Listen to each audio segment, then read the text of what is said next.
ನಿನ್ನನ್ನು ಪ್ರೀತಿಸದಿರಲಾಗಲಿಲ್ಲ ನನಗೆ. ಸಂಚಿಕೆ 27.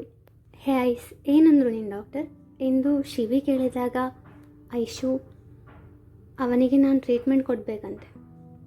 ಆಗ ಮೀರಾ, ನೀನು ಅವರಿಗೆ ಟ್ರೀಟ್ಮೆಂಟ್? ಹಾಂ, ಅವರಿಗೆ ನಾನು ಟ್ರೀಟ್ಮೆಂಟ್ ಕೊಟ್ಟು ಸರಿ ಮಾಡ್ತೇನೆ. ಅವರಿಗೆ ಏನಾಗಿದೆ? ಮೀರು, ನಾನು ಚೆನ್ನಾಗಿಲ್ವಾ? ಒಬ್ಬ ಹುಡುಗನಿಗೆ ಇಷ್ಟ ಆಗುವ ಯಾವ ಗುಣಗಳು ನನ್ನಲ್ಲಿಲ್ವಾ? ಐಶು, ಯಾಕೆ ಏನೇನೋ ಮಾತಾಡ್ತಿದ್ಯಾ?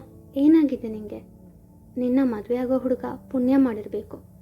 ಮಗುವಿನಂತೆ ಮುಗ್ಧ ಮನಸ್ಸಿನ ಹುಡುಗಿ ನೀನು. ನಿನ್ನನ್ನು ಯಾರು ಚೆನ್ನಾಗಿಲ್ಲ ಅಂದಿದ್ದು? ಅದು ಮೀರು, ಚೆನ್ನಾಗಿಲ್ಲ ಅಂತ ಹೇಳಲಿಲ್ಲ. ಆದರೂ ಆ ಡಾಕ್ಟರ್ಗೆ ನಾನು ಬೇಡ ಅಂತೆ. ನನ್ನ ಪ್ರಪೋಸಲ್ ರಿಜೆಕ್ಟ್ ಮಾಡಿದ್ರು ಕಣು ಎಂದು ಅಳುವಳು. ಆಗ ಶಿವಿ, ಮೀರುದಿ, ಈ ಐಸ್ಗೆ ಅಳೋಕೆ ಬರುತ್ತಾ? ಇವಳು ಹೀಗೆ ಹತ್ತಿದ್ದು ನಾನು ನೋಡೇ ಇಲ್ಲ. ಇದೇ ಇರಬೇಕು ಪ್ರಪಂಚದ 8ನೇ ಅದ್ಭುತ ಎಂದು ಹೇಳಿದಾಗ, ಮೀರಾ, ಡೋರಾ ಪ್ಲೀಸ್, ಇದು ತಮಾಷೆ ಮಾಡೋ ಸಮಯ ಅಲ್ಲ.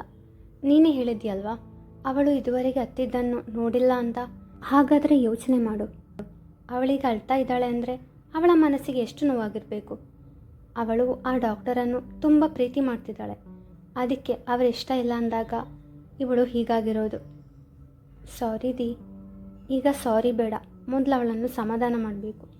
ಇಬ್ಬರು ಐಶುಗೆ ಸಮಾಧಾನ ಮಾಡ್ತಾರೆ. ಐಶು ಅಳೋದನ್ನು ನಿಲ್ಲಿಸಿ, ಸಾರಿ, ನಿಮ್ಮಿಬ್ಬರಿಗೂ ಬೇಜಾರು ಮಾಡಿಬಿಟ್ಟೆ.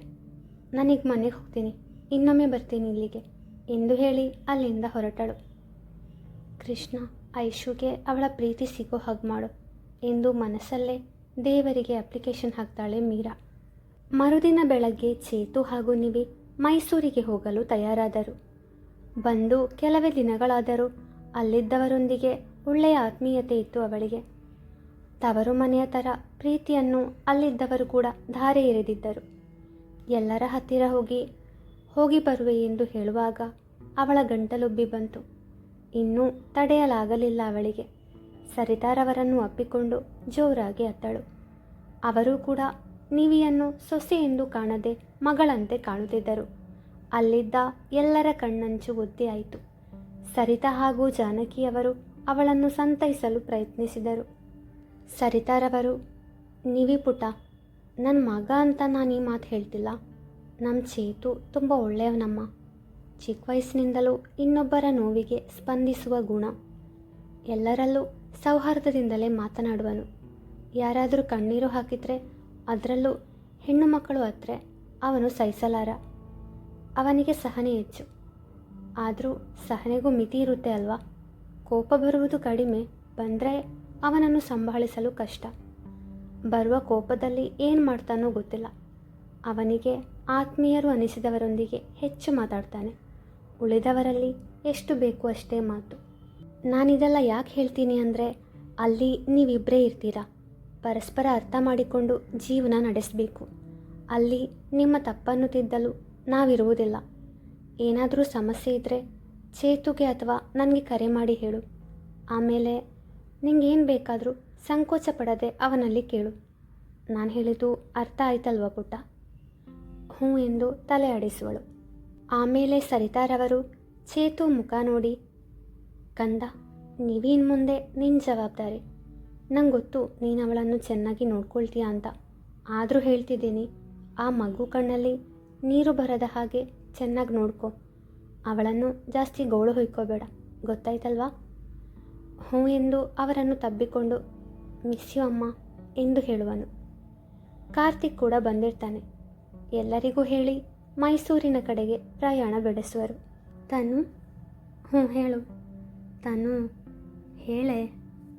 ಅದು ಅದು ಏನೇ ಅದು ಅಂತ ಇವಾಗ ಹೇಳ್ತೀಯೋ ಇಲ್ವೋ? ಅದು ಮತ್ತೆ ಸರ್ ಯಾಕೆ ಬರೋದಿಲ್ಲ ಇವಾಗ? ಯಾವ ಸರ್? ಅದೇ ಅವರು CS ಸಬ್ಜೆಕ್ಟ್ ತೆಗಿಯೋ ಸರ್. ಅದು ಯಾರಪ್ಪ? ಹಾಂ, ಚರಣ್ ಸರ್ ಅಲ್ವಾ? ಅದಕ್ಕೆ ಇಷ್ಟೊಂದು ಬಿಲ್ಡಪ್ ಯಾಕೋ? ಚರಣ್ ಸರ್ ಬರಲಿಲ್ವಾ ಅಂತ ಕೇಳಿದ್ರೆ ಆಯ್ತಪ್ಪ. ಹ್ಞೂ ಸರಿ, ಅವರೆಲ್ಲಿ? ಅವರು ಕೆಲಸ ಬಿಟ್ಟರು. ಇವಾಗ ಯಾಕೆ ನಿಂಗೆ ಅವರ ವಿಷಯ? ಸುಮ್ಮನೆ ಕೇಳಿದೆ ಅಷ್ಟೆ. ಶಿವಿ, ನಿಂಗೊಂದು ವಿಷಯ ಗೊತ್ತಾ? ಕಣ್ಣಿರುವಾಗ ಅದರ ಬೆಲೆ ಗೊತ್ತಾಗಲ್ಲ ಅಂತೆ. ನನಗೂ ಇವಾಗ ಅದು ನಿಜ ಅನ್ನಿಸ್ತಿದೆ. ಯಾಕೆ ಏನೇನೋ ಮಾತಾಡ್ತಿದೀಯಾ? ಅಲ್ಲ, ಸರ್ ಇರುವಾಗ ಅವರ ಕಡೆಗೆ ನೋಡಿಲ್ಲ. ಅವರಾಗಿ ಅವರು ಮಾತನಾಡಿಸಿದ್ರು ಮಾತಾಡಲ್ಲ. ಇವಾಗ ಅವರಿಲ್ಲ, ಆಗ ಅವರು ನೆನಪಾಗ್ತಾರೆ ಅಲ್ವಾ? ತನು, ನಿಂಗೆ ಗೊತ್ತಲ್ವಾ, ನೀವೇ ಅಕ್ಕ ಹಾಗೂ ಮೀರಾದಿ ಜೀವನ ಸರಿಯಾದ ಮೇಲೆ ನನ್ನ ಜೀವನದ ಬಗ್ಗೆ ನಾನು ಯೋಚಿಸೋದು. ಶಿವಿ, ಒಂದು ವಿಷಯ ಹೇಳ, ನೀನೇನು ಅಂದ್ಕೊಂಡ್ರೂ ಪರವಾಗಿಲ್ಲ. ಅಕ್ಕಂದಿರ ಬಗ್ಗೆ ಯೋಚನೆ ಮಾಡೋದು ತಪ್ಪಲ್ಲ, ನೀನು ಒಳ್ಳೆ ಮನಸ್ಸು ಅದು. ಆದರೂ ಶಿವಿ, ನೀವೇ ಅಕ್ಕನ ಮದುವೆ ಆಯಿತು. ಮೀರಾದಿ ಇವಾಗ ಚೆನ್ನಾಗಿದ್ದಾಳೆ. ಅವಳ ಓದು ಮುಗಿದ ಮೇಲೆ ಕೆಲಸ ಗಳಿಸಿ ಒಳ್ಳೆ ಹುಡುಗನನ್ನು ನೋಡಿ ಸದು ಮಾವ ಅವಳ ಮದುವೆ ಮಾಡಿಸ್ತಾರೆ. ಅದಕ್ಕೆ ಕಡಿಮೆ ಅಂದರೂ 2 ವರ್ಷ ಇದೆ. ಆ 2 ವರ್ಷಗಳಲ್ಲಿ ಏನೆಲ್ಲ ಬದಲಾವಣೆ ಆಗಬಹುದು? ಇವಾಗ ಸರ್ ಕೆಲಸ ಬಿಟ್ಟು ಹೋದರು. ನಾಳೆ ಅವರು ಬೆಂಗಳೂರು ಬಿಟ್ಟು ದೂರ ಹೋದರೆ ಅವಾಗ ಏನು ಮಾಡ್ತೀಯಾ? ತಾನು ಹಾಗೆಲ್ಲ ಹೇಳಬೇಡ ಪ್ಲೀಸ್. ನಾನು ನಿನ್ನನ್ನು ಹೆದರಿಸೋಕ್ಕೆ ಹೀಗೆ ಹೇಳ್ತಿಲ್ಲ, ನಿಜಾನೇ ಹೇಳ್ತಿದ್ದೀನಿ. ಸಮಯ ಯಾರಿಗೂ ಕಾಯಲ್ಲ ಶಿವಿ. ನಾಳೆ ಏನಾಗುತ್ತೋ ಯಾರಿಗೂ ಗೊತ್ತಿಲ್ಲ. ನಾನು ನಿನ್ನನ್ನು ಸ್ವಾರ್ಥಿಯಾಗು ಅಂತ ಹೇಳ್ತಿಲ್ಲ. ನಿನ್ನ ಅಮೂಲ್ಯವಾದ ಪ್ರೀತಿನ ಕಳ್ಕೋಬೇಡ ಅಷ್ಟೆ. ಇವಾಗ ಅವರನ್ನು ಮದುವೆ ಆಗು ಅಂತ ಹೇಳ್ತಿಲ್ಲ, ಆದರೆ ನಿನ್ನ ಪ್ರೀತಿನ ಆದಷ್ಟು ಬೇಗ ಅವರಿಗೆ ತಿಳಿಸು. ಸರಿಯಾಗಿ ಯೋಚಿಸು. ನಿನ್ನ ಜೀವನ ಕೂಡ ಮುಖ್ಯ ಅಲ್ವಾ? ಹೇಳೋದು ಹೇಳ್ತೀನಿ, ಆಮೇಲೆ ನಿನ್ನಿಷ್ಟ. ಥ್ಯಾಂಕ್ ಯು ಕಣು, ನಾನು ಈ ಥರ ಯೋಚನೆ ಮಾಡಿರಲಿಲ್ಲ. ಆದಷ್ಟು ಬೇಗ ಒಳ್ಳೆ ನಿರ್ಧಾರ ತಗೊಳ್ತೀನಿ. ಹೇ, ಈ ಥ್ಯಾಂಕ್ಸ್ ಎಲ್ಲ ನೀನೇ ಇಟ್ಕೊ. ಆದಷ್ಟು ಬೇಗ ಎಲ್ಲ ಸರಿ ಮಾಡಿ ನನಗೆ ಟ್ರೀಟ್ ಕೊಡು. ಪಕ್ಕಾ ಕೊಡ್ತೀನಿ. ಬಾ, ಮನೆಗೆ ಹೋಗುವ. ಇಬ್ಬರು ಮನೆಗೆ ಹೋದರು. ಪ್ರಯಾಣದಲ್ಲಿ ಇಬ್ಬರದು ಮತ್ತದೇ ಮೌನ. ನಿವಿ ಅವಳ ಅತ್ತೆ ಹೇಳಿದ ಮಾತುಗಳನ್ನೇ ಯೋಚಿಸುತ್ತಾ ಇರ್ತಾಳೆ. ಅವರು ಹೇಳಿದ್ದು ನಿಜ. ಇಬ್ಬರು ಒಳ್ಳೆಯವರೇ. ಹೆಣ್ಣು ಮಕ್ಕಳ ಕಷ್ಟ ನೋಡೋಕ್ಕಾಗಲ್ಲ.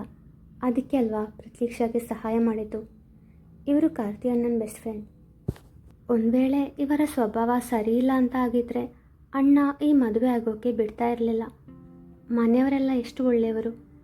ಅದೇ ಮನೆಯಲ್ಲಿ ಹುಟ್ಟಿದ ಮಗ ಇವರು. ಇವರಿಗೂ ಖಂಡಿತ ಒಳ್ಳೆ ಸಂಸ್ಕಾರ ಕೊಟ್ಟಿರ್ತಾರೆ. ನಾನೇ ಇಷ್ಟು ದಿನ ಇವರನ್ನು ತಪ್ಪು ತಿಳ್ಕೊಂಡ್ಬಿಟ್ಟೆ. ಇನ್ನು ಮುಂದೆ ಆದರೂ ಸರಿಯಾಗಿ ಅರ್ಥ ಮಾಡಬೇಕು. ಆದರೂ ಇವರಿಗೆ ಹೆಂಡತಿ ಆಗೋಕ್ಕೆ ನನ್ನಿಂದ ಸಾಧ್ಯ ಇಲ್ಲ. ಮನಸ್ಸಲ್ಲಿ ಒಬ್ಬರನ್ನ ಇಟ್ಕೊಂಡು ಇನ್ನೊಬ್ಬರ ಜೊತೆ ಜೀವನ ನಡೆಸಲು ಹೇಗೆ ಸಾಧ್ಯ? ಚೇತು ಜೋರಾಗಿ ಹಾರ್ನ್ ಮಾಡ್ತಾನೆ. ಆ ಶಬ್ದಕ್ಕೆ ಎಚ್ಚೆತ್ತ ನಿವಿ ಅವನನ್ನು ಉರಿಗಣ್ಣಿನಿಂದ ನೋಡ್ತಾಳೆ.